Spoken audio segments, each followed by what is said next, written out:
Hello, I'm the Nostalgia Critic. I remember it so you don't have to. Have you ever wanted to read a story about war, sluts, loss, and insanity? Of course you haven't! But Joseph Heller wrote about it in his novel Catch-22. Have you heard of it? Probably not, because this is the type of thing that only English teachers seem to care about, as they do most really boring novels. Catch-22 follows the adventures of Captain John Yossarian, who we're just going to call Yossarian, because Heller apparently didn't care enough to actually give him a first name until the last chapter of the book, and the rest of his fellow bombardiers as they try to live and try to survive fighting as United States airmen during World War II. This sounds like it could be pretty interesting, right? And yeah, it is, to some extent. The characters, like Yossarian, are funny, when you can keep track of them. Each chapter switches points of view, and there are so many characters to keep up with, like Nately, or Dr. Nika, Major. I'm not kidding. That's his actual name.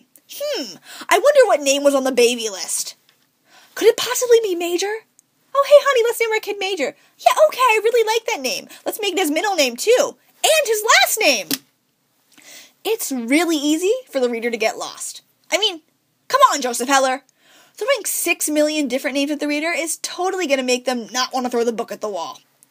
And because Heller is such a generous old man, he decides that, hey, let's make the reader jump through space and time between chapters. I guess we know why his last name is Heller. But I'm losing my point. Yossarian wants one simple thing, and that's what any soldier wants. E.T. phone home. Yep, he wants to go home. Of course, there's one thing keeping him from returning home, besides the constantly rising number of missions, and that is Catch-22. Yep, that's right.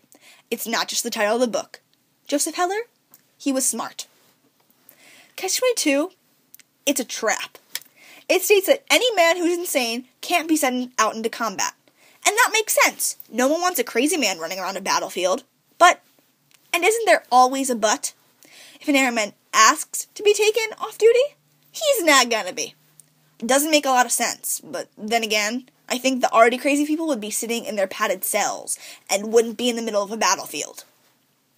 The reason for this is that an insane man can't recognize that he's insane. He's not going to ask to be taken out of battle. A sane man will recognize insanity, and he'll ask to be taken out of battle.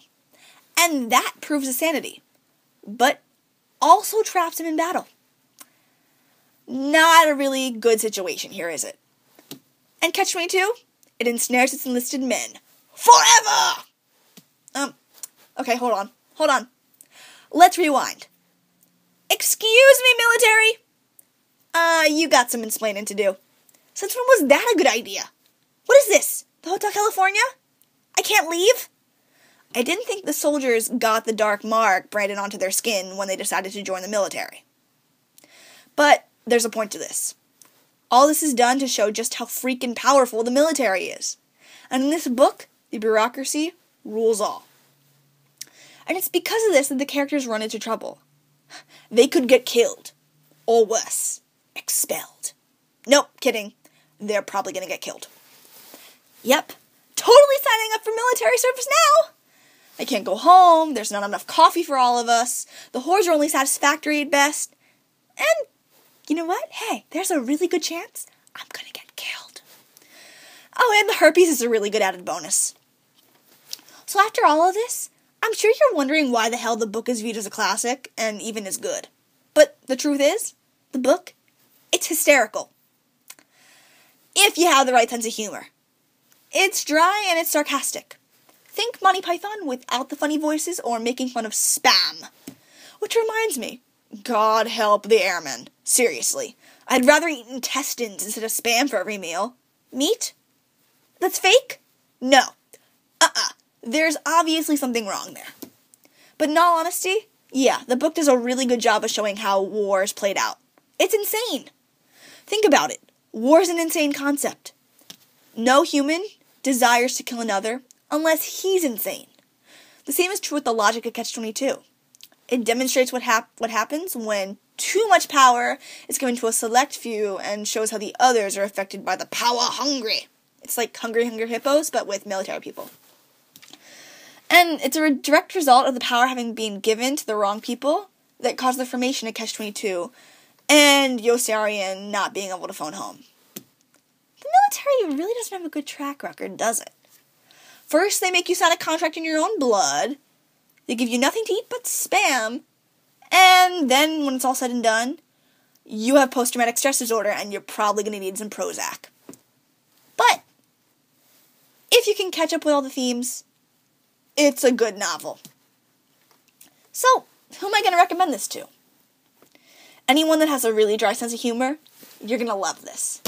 The men are rough, and their adventures, when they're not deadly, which is really rare, they're funny.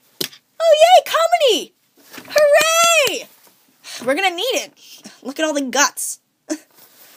However, there's also a general consensus among Honors English 2 students, especially the ones in Mr. Lopez's class, that Catch-22 kind of sucks.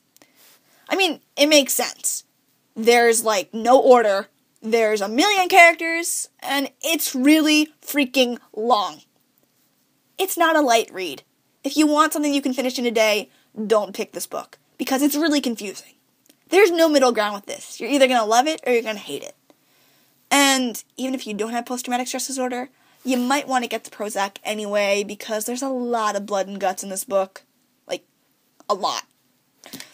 So, while it may not be a classic that is for the masses, you still might get some enjoyment out of it. I'm the Nostalgia Critic. I remember it, so you don't have to.